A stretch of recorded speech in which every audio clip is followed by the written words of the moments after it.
یو ظالم خپل درې بچي د ګل په شان معصومان د خپل ابۍ نه جدا کړه خپل سکه بچي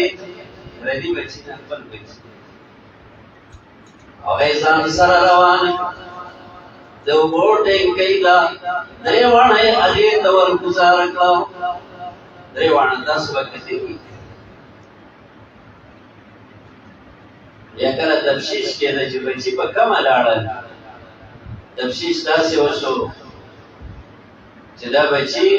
د دې خپل پلار سره وکړي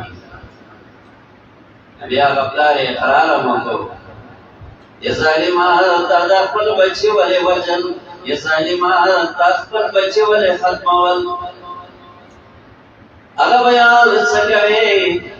وایي د غریبۍ د وجنه څه د وجنه وایي وایه د غریبۍ د وجنه ځکه د الله د کتاب نه خبر وې د الله د قرآن نه خبر وې نو زما الله اعلان کړی نحن نرزقكم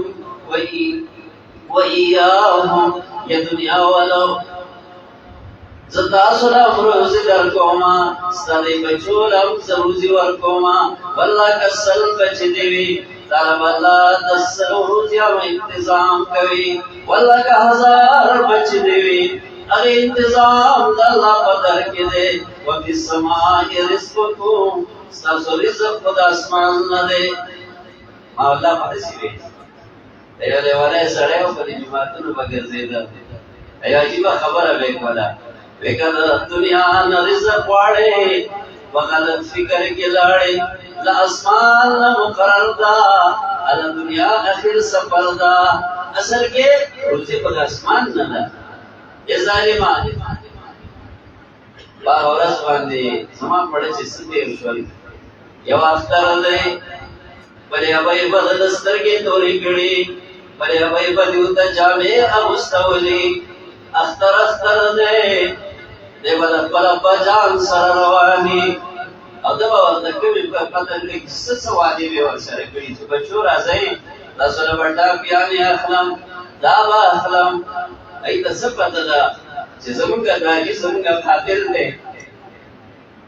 ایمان والو چې درک کتاب نه والله چې درندگان ژوند وایي ژوند درندگان وایي وكذلك أوحينا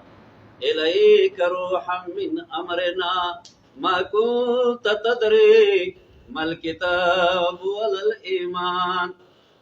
دا روح ولا كتاب دي كذا لا كتاب ني ولا روح نشته دي زما خوري